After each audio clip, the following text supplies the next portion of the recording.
मगध का वो शक्तिशाली साम्राज्य। ऊपर से देखने पर तो सब कुछ शांत लगता था, लेकिन नहीं, सतह के नीचे एक तूफान पनप रहा था। और ये कहानी है जुल्म के खिलाफ उठने वाली दो आवाज़ों की, दो ऐसे रास्तों की जो थे तो बिल्कुल अलग, पर मंजिल एक ही थी।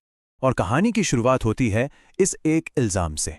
जरा सोचिए, ये शब्द सिर्फ दो लोगों, चाणक्य और एक बड़े मंत्री के बीच की कोई मामूली बहस नहीं थे। नहीं, ये तो उसूलों की एक बहुत बड़ी, बहुत गहरी जंग का आगाज थे। तो जैसा कि हम देख रहे हैं, मगध का माहौल बेहद दमनकारी था, और ऐसे ही माहौल में जन्म होता है बगावत का। लेकिन यहां बगावत का एक नहीं, बल्कि दो तरीके सामने आते हैं। दो लोग, दो रास्ते, लेकिन मंजिल सिर्फ एक, इस अन्याय को जड़ से खत्म करना। और ये हैं हमारे दो किरदार, एक तरफ चाणक्य और दूसरी तरफ शक्टार। एक वो जिसे सिस्टम से बाहर फेंक दिया गया है और अब वो बाहर से ही लड़ेगा, और दूसरा वो जो सिस्टम के अंदर, उसकी दीवारों के बीच रहकर ही उसे चुनौती देगा।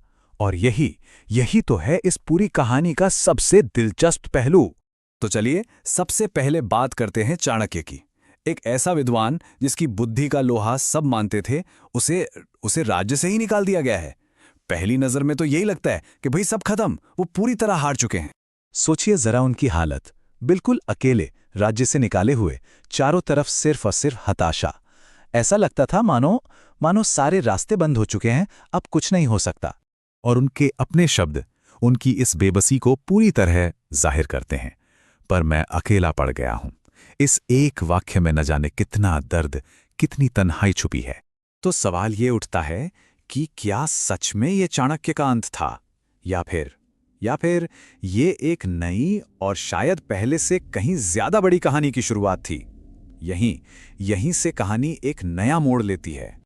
और ठीक इसी नाउम्मीदी के पल में एक भविष्यवाणी उनकी पूरी दुनिया बदल देती है। अब देखिए, उनका देश निकाला एक सजा नहीं रहा, वो एक मकसद बन गया। और यहीं से मगध को बाहर से बदलने का उनका इरादा एक चट्टान की तरह पक्का हो जाता है।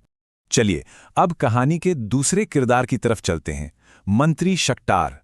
ये वो शख्स थे जो महल की ऊंची दीवारों के अंदर से ही चुपचाप सल्तनत के खिलाफ अपनी जंग लड़ रहे थे। तो उस वक्त के हालात कुछ ऐसे थे। शकटार, जो अपने उसूलों के लिए जाने जाते थे, उन्हें जेल से रिहा कर दिया गया है। क्यों? क्योंकि राजा धनानंद को उनकी जरूरत आन पड़ी है। तो एक दूत भेजा जाता है एक प्रस्ताव के साथ, आइए प्रधानमंत्री का पद फिर से संभाल लीजिए। यह राजा का कोई बड़प्पन नहीं था, ये उसकी मजबूरी थी। अब यहां देखिए, ये टकराव कितना दिलचस्प है। एक तरफ है सम्राट का ऑफर, सत्ता ले लो, पद ले लो, जो कीमत चाहो मांग लो। और दूसरी तरफ है शक्टार, जिनकी शर्तें बिल्कुल साफ हैं। मेरे बेटे मुझे लौटा दो, मेरे चाणक्य को लौटा दो। यहां साफ दिखता है कि उनके लिए रिश्ते और उसूल किसी भी सत्ता से कहीं ज्यादा बड़े थे। और फिर आता है शक्टार का वो जवाब जो उनके किरदार, उनकी हिम्मत और उनके स्वाभिमान की मिसाल है। क्या बात है, वो एक बहुत बड़ी कीमत चुकाने के लिए तैयार थे, पर झुकने के लिए बिल्कुल नहीं।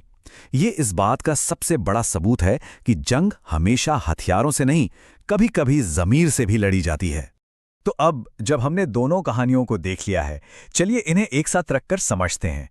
दो किरदार और बगावत के दो बिल्कुल अलग रास्ते।